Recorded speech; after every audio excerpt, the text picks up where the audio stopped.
আসসালামু আলাইকুম এভরিওয়ান, আশা করি সবাই ভালো আছেন। আজ নিয়ে এসেছি খুবই সহজের একটা মিষ্টির রেসিপি নিয়ে। এই মিষ্টিটা বানাতে আপনাদের কোনো চুলা জ্বালাতে হবে না। খুবই অল্প সময়ের মধ্যে এবং অল্প খরচের মধ্যে আপনারা এই মিষ্টিটা বানাতে পারবেন। দেখুন, আপনাদেরকে আমি মিষ্টিটা ভেঙে দেখাচ্ছি কতটা পারফেক্ট হয়েছে।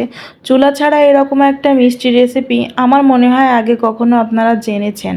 তো চলুন, আমি আজকে আপনাদেরকে দেখিয়ে দেব চুলা ছাড়া এবং অল্প খরচে মাত্র 10 টাকা দামের বিস্কিটের প্যাকেট দিয়েই আমরা এই মিষ্টিটা তৈরি করব। এই মিষ্টিটা খেতে এত ভালো হবে যে আপনারা এই মিষ্টির স্বাদ একেবারেই ভুলতে পারবেন না। চলুন তো শুরু করি।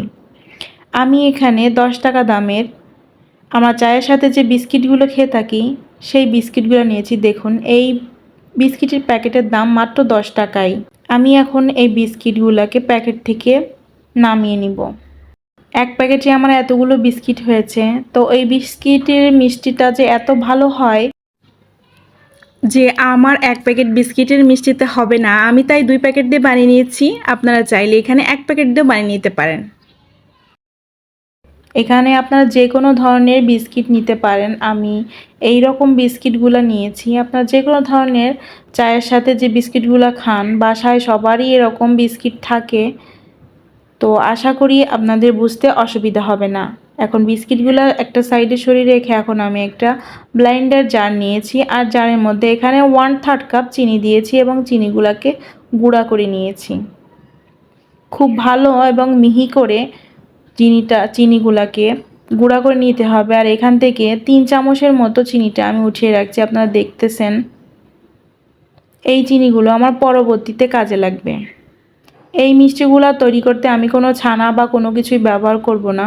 এখানে আমি কিছু কাঠবাদাম এবং কিছু কাজু বাদাম নিয়েছি, ভালো করে ধুয়ে পরিষ্কার করে নিয়েছি। আর এখান থেকে 1 চিমচি পরিমাণ অরেঞ্জ কালার নিয়েছি। কালারটা অপশনাল, আপনারা চাইলে দিতেও পারেন আবার নাও দিতে পারেন। বিস্কিটে যথেষ্ট পরিমাণ একটা রং থাকে, তো আমি এখানে একটু সৌন্দর্যের জন্য এই রংটা দিয়েছি। আমি ভালো করে বাদাম আর চিনিগুলোকে গুঁড়া করে নিয়েছি। একটু আঠালো হয়েছে কারণ বাদামগুলো ভেজা ছিল। এখন যে বিস্কিটগুলো রেখেছিলাম সেই বিস্কিটগুলো একটু হাত দিয়ে ভেঙে দিলে পাউডার হতে সুবিধা হবে। আমি সব পাউডার বিস্কিটগুলা আর বাদাম আর চিনিটার মিশ্রণটা ভালো করে গুঁড়া করে নিয়েছি। এখন এগুলাকে আমি একটি পাত্রে নামিয়ে নিব। একটু আঠালো আঠালো পাউডার হয়েছে কারণ বাদামের থেকে তেলটা ছাড়বে সেটাও আছে, আর বিস্কিটটার সাথে বাদামের এই আঠালো মিশ্রণটা মিশে যাওয়ার কারণে এরকম একটা আঠালো হয়েছে। আশা করি ভিডিওটি আপনাদের অনেক বেশি পরিমাণ ভালো লাগবে। আর এই মিষ্টি যারা বাসায় বানাবেন তারা অবশ্যই বারবার এই মিষ্টিটা বানাবেন। তো আমি এখানে অ্যাড করছি 2 চা চামচের মতো পাউডার মিল্ক। এখন ভালো করে শুকনো উপকরণগুলো একটু মিশিয়ে নিচ্ছি। তারপর যেহেতু এগুলো অনেক বেশি শুকনো আছে, এগুলোকে আমার একটু ডোর মতো করে নিতে হবে, তাই এখানে আমি লিকুইড মিল্ক অ্যাড করছি। আমি এখানে মাত্র 3 চা চামচের মতো লিকুইড মিল্ক ব্যবহার করেছি। আপনারা চাইলে আপনাদের পরিমাণ অনুযায়ী আপনারা এখানে দিয়ে দিবেন। একটা শক্ত মতো ডো করে নিব।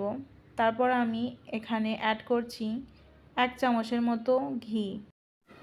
এখানে যে লিকুইড মিল্কটা দিতে হবে সেই লিকুইড মিল্কটা খুব হিসাব করে দিতে হবে। আর ডোটা যদি নরম হয়ে যায় তাহলে এখানে আরও কিছু বিস্কিটের গুঁড়া অ্যাড করলেই শক্ত একটা ডোতে পরিণত হয়ে যাবে। এখানে মাত্র 1 চামচ ঘিটা দেওয়ার চেষ্টা করবেন, তাহলে মিষ্টিটা জমতে বেশি ভালো হবে আর পুষ্টিগুণের পরিমাণটা অনেক বেশি বেড়ে যাবে। দেখুন, আমার শক্ত একটা ডো হয়ে গেছে, এটা আমি একটা সাইডে তুলে রাখছি। এখানে আমি অ্যাড করছি শুকনো নারকেল কোড়া, দিয়ে দিয়েছি যে চিনিটা উঠিয়ে রেখেছিলাম সেই চিনি, আর দিয়ে দিয়েছি 2 টেবিল চামচ গুঁড়া দুধ। এখন ভালো করে এই মিশ্রণটা আমি মাখিয়ে নিব। মাখিয়ে এখানে 1 চামচের মতো আবার ঘি অ্যাড করে এই মিশ্রণটা যাতে ভালো মতো সেট হয় সেই জন্য আমি ভালো করে ঘিটা নারকেল আর দুধ আর চিনির মিশ্রণটার সাথে ভালো করে মিশিয়ে নিয়ে একটা শক্ত মতো ডো করে নিচ্ছি। এখানে যদি আপনার নরম হয়ে যায় ডোটা, তাহলে এখানে আরও কিছু পরিমাণ শুকনো নারকেল অ্যাড করতে পারেন। আমি এখানে এখন একটা প্লাস্টিকের ব্যাগ নিয়েছি। এরকম প্লাস্টিকের ব্যাগ সবার বাসায় থাকে, না থাকলে যে বাজার থেকে যে ব্যাগগুলো আসে সেগুলা একটু পরিষ্কার করে নিলেই হয়ে যাবে। এখানে আপনারা ফয়েল পেপারও ব্যবহার করতে পারেন, বেকিং পেপার ব্যবহার করতে পারেন, যে কোনো ধরনের পেপার আপনারা এখানে ব্যবহার করতে পারেন, শুধুমাত্র পরিষ্কার থাকলেই হবে। তারপর যে মিষ্টির যে ডোটা আমি আগে থেকে রেডি করে রেখেছিলাম, সেই ডোটা এভাবে একটু হাত দিয়ে ছড়িয়ে দিয়ে, এখান থেকে একটু ফেটে যেতে পারে, ভয়ের কোনো কারণ নেই। হাত দিয়ে এভাবে চেপে দিলেই সব ফাটাগুলো হাত দিয়ে আপনারা খুব সুন্দর করে ম্যানেজ করে নিতে পারেন। তো আমি এভাবে হাত দিয়ে একটু ছড়িয়ে চৌকা মতো একটা রুটির মতো করে নিয়েছি। আর যে নারকেলের যে ডোটা বা মিষ্টিটা রেডি করে রেখেছিলাম, সেটা দিয়ে এভাবে প্লাস্টিকটা দিয়ে এভাবে একটু আমি রোলের মতো করে পেঁচিয়ে নিচ্ছি। আপনারা দেখে হয়তো বুঝতে পারছেন। দেখুন খুব সুন্দর করে একটা রোলের মতো হয়ে গেল। এখন আমি হাতের তালু দিয়ে আর একটু প্রেস করে নিয়ে বাকি যে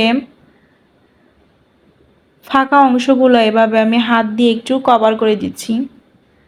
যে অংশগুলো একটু ফেটে গেছে সেই অংশগুলো হাত দিয়ে একটু ঠিক করে দিচ্ছি। এভাবে করে সুন্দর করে একটা রোলের মতো করে নিয়ে এটাকে আমি আধা ঘন্টা থেকে 1 ঘন্টার জন্য ফ্রিজে রাখলে সবচেয়ে ভালো হয়। তবে আমার কাছে, আমি যেহেতু ভিডিও করছি তাই আমার কাছে এত সময় নিয়ে আমি পারছি না। আমি শুধুমাত্র 10 থেকে 15 মিনিটের জন্য এটা আমি একটু ফ্রিজে রেখে দিব ভালো মতো সেট হওয়ার জন্য। 10 মিনিট পর আমি ফ্রিজ থেকে মিষ্টিটা বের করে নিয়েছি। মোটামুটিভাবে সেট হয়েছে, ভালো মতো সেট হয়নি। আমি যদি এখানে 10 মিনিটের পরিবর্তে আধা ঘন্টা থেকে 1 ঘন্টার মতো রাখতে পারতাম তাহলে খুব ভালো হতো। তো আমি যেহেতু ভিডিও করছি তাই আমি এত সময় নিয়ে ফ্রিজে রাখতে পারলাম না। তো খুব সাবধানতার সাথে আমি মিষ্টিটা কেটে নিচ্ছি। ছুরিতে যদি মিষ্টি কাটার সময় লেগে যায় তো ছুরিটা অবশ্যই পরিষ্কার করে নিতে হবে, আর তা না হলে ছুরিটাতে একটু ঘি লাগিয়ে নিলেই খুব সহজভাবেই আপনারা খুব সহজেই মিষ্টিটা কাটতে পারবেন। আর সময় নিয়ে রাখলে এরকম কোনো সমস্যা ফেস করতে হবে না, খুব ভালোভাবেই আপনারা মিষ্টিটা কাটতে পারবেন। তো আমি খুব সাবধানতার সাথে মিষ্টিগুলো কেটে নিয়েছি। আর এখন আমি এই মিষ্টিটার উপর কিছু গ্রিন ড্রাই ফ্রুটস দিয়ে পরিবেশন করে দেখাচ্ছি। এই দেখুন আমি কিছু ড্রাই নাটস দিয়ে এভাবে মিষ্টিটাকে সাজিয়ে নিয়েছি। আর একেবারে দোকানের মতো দেখানোর জন্য আমি এখানে কিছু জাফরান নিয়েছি, জাফরানে একটু ঘি লাগিয়ে নিয়েছি, তাহলে জাফরানগুলো সেট করতে খুব ভালো হবে। এভাবে আঙ্গুলের সাহায্যে আমি সবগুলো মিষ্টি সন্দেশে এর ওপর এভাবে একটু জাফরানটা লাগিয়ে একেবারে দোকানের মতো লুকটা দিয়ে নিচ্ছি।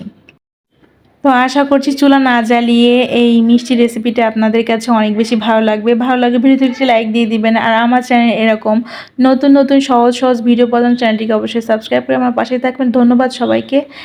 আল্লাহ হাফেজ।